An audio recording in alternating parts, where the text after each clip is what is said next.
정부에서 주는 안 갚아도 되는 창업지원금이 정말 많다. 이거 못 받으면 바보다. 라고 말하는 사람들이 유튜브에 참 많죠. 근데 막상 보면 죄다 IT나 기술업종에만 해당되는 것 같고 또 조건들을 보면 볼수록 까다로워서 뭐야, 왜 나는 하나도 해당 안 되지? 하고 현타가 세게 옵니다. 나만 빼고 남들은 다 받았다고들 하는데 아니 이 사람들은 도대체 어떻게 받은 걸까요? 자, 그래서 오늘은 딱 나의 상황, 내 조건에 맞는 정부창업지원금 빠르게 찾는 방법을 알려드릴게요.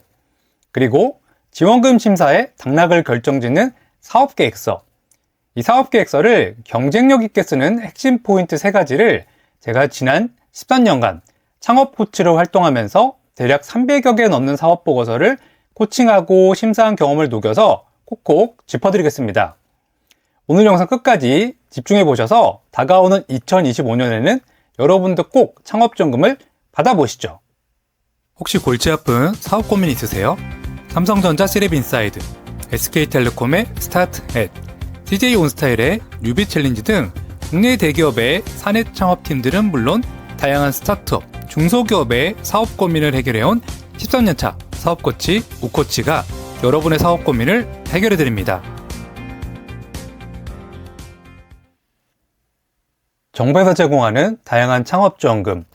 어떤 것은 중소벤처기업진흥공단이 운영하고 어떤 것은 창업진흥원이 운영을 합니다. 그리고 전국 지자체별로 주력 지원 업종이 따로 있기도 하고요. 또 카페나 미용실 같은 자영업조의 경우에는 담당 기관이 다른 경우도 있죠.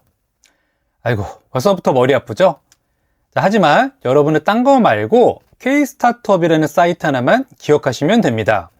이곳은 정부에서 제공하는 모든 창업 지원 관련 내용이 공지되고 신청까지 받는 곳이니까 여기만 잘 알고 활용하시면 충분하죠.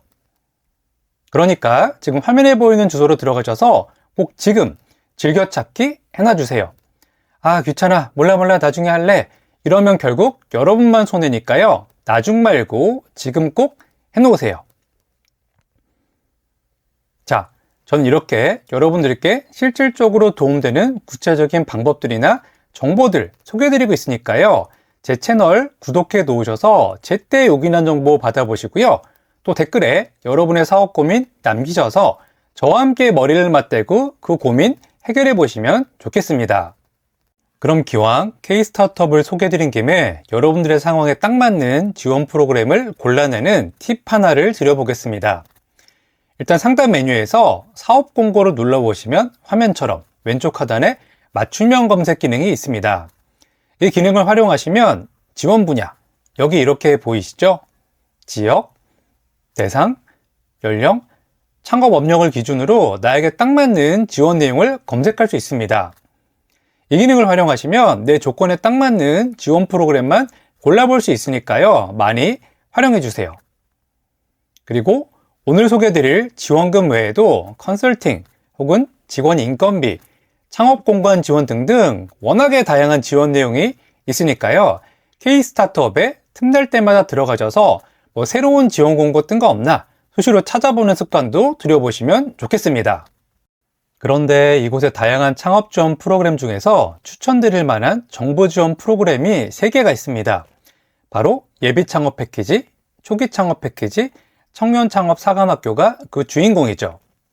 이 3개의 프로그램은 단순히 돈만 주는 것이 아니라 최대 1억 원 정도의 지원금과 함께 창업 교육, 멘토링, 그리고 어떤 경우에는 창업 공간과 투자 유치까지 정말 창업에 도움되는 다양한 것들을 묶어서 제공해주고 있죠. 그래서 이름에 패키지라는 말이 들어가는 거죠. 그런데 이 창업 지원 패키지들 관련해서 여러분들이 꼭 기억하실 중요한 공통점이 한 가지가 있는데요. 바로 1년에 한 번 선발을 한다는 점입니다.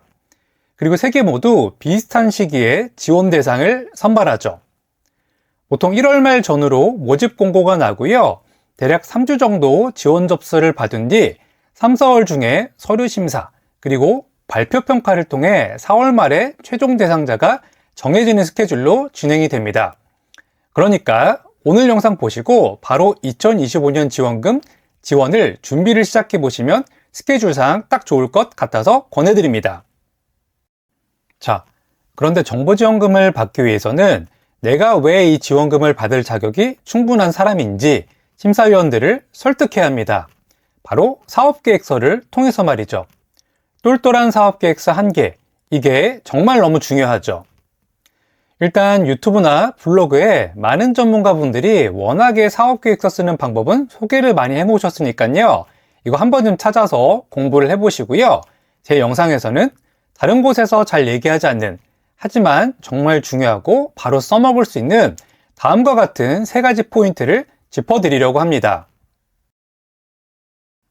여러분들이 받으실 창업지원금은 결국 국민들이 낸 소중한 세금입니다. 그러니까 기왕이면 사회적으로 의미가 있으면서 앞으로 사업이 잘 돼서 사람도 많이 뽑고 세금도 많이 낼 사람에게 주는 게 좋겠죠? 이런 입장에 놓인 심사위원들을 잘 설득하는 도구가 바로 사업계획서라는 점을 활용하셔야 돼요. 그러니까 예를 들어서 사업계획서에 내 사업을 단순히 아늑한 공간을 갖춘 카페다 라고 소개하는 것보다는 요즘 대규모 정리해고와 산업구조의 변화로 인해 1인 사업을 하는 사람들이 많다. 그런데 이분들에게는 공유 오피스 구하는 것도 초기에는 큰 부담이다. 그래서 나는 이분들이 편하게 와서 내 사무실처럼 편하게 일하면서 커피 한 잔을 하기 좋은 아늑한 사무실 같은 카페를 만들려고 한다. 어떠세요? 똑같은 얘기지만 비슷비슷한 사업계획서랑은 뭔가 다른 공익적인 느낌이 더 들죠. 이런 점을 활용하실 필요가 있습니다. 그리고 제가 지난 13년 동안 여러 업종의 다양한 사업계획서를 보면서 정말 자주 느꼈던 게 하나 있는데요. 바로 사업계획서를 회사 속에서로 착각하는 분들이 참 많구나 하는 점입니다. 회사 속에서는 내 사업을 소개하는 내용을 팩트를 통해서 소개하는 게 목적이죠. 하지만 사업계획서의 목적은 소개가 아니라 설득입니다. 내 사업이 해결하려는 문제는 무엇이고 이 문제를 해결하는 게 왜 중요한지를 특히 잘 설명해야 하죠. 아마 여러분들이 찾아보실 많은 강의나 블로그 글에도 사업 속에서의 8R은 문제제시다 라는 말이 분명히 있을 거예요. 그리고 내가 하려는 사업이 진짜 이 문제를 해결할 수 있는지를 고객 인터뷰나 설문 등의 다양한 방법으로 확인하려고 내가 이렇게나 열심히 노력했다 라는 점을 인터넷에 널린 자료가 아니라 어디에서도 볼 수 없는 여러분들이 직접 만든 자료로 담아 놓으면 심사위원분들이 보기에 어떨까요? 이 사람은 진짜 사업에 진심이구나, 지원금만 노리는 사람이 아니구나 라는 생각이 들겠죠? 자, 이랬을 때 그 사업계획서는 설득을 넘어서 이야, 이런 태도를 가진 사람이 이런 사업을 하겠다면 정말 돕고 싶다 하고 심사위원의 마음을 움직일 수 있겠죠? 이럴 때 여러분의 사업계획서는 설득을 넘어서 공감까지 이끌어내는 100점짜리가 된다는 점 꼭 기억해 주시고요. 이 점에 신경을 써주시면 그저 그런 뻔한 사업계획서랑은 분명히 달라 보일 거라는 점 마지막으로 말씀드리고 싶습니다. 자, 이렇게 오늘 사업 고민 상담 마치겠습니다. 시간 관계상 3대 주요 정보 지원 패키지에 대한 소개를 자세히 드리지 못한 점이 좀 아쉬운데요. 이 부분은 K-스타트업에서 꼭 한 번씩 직접 찾아보셔서 다가오는 2025년 여러분 모두 정보지원금의 주인공 되시기를 바라겠습니다. 그럼 저는 여러분의 창업과 사업에 도움되는 내용으로 다시 찾아뵙겠습니다. 너무나도 힘든 요즘 모두 힘내시길 바랍니다.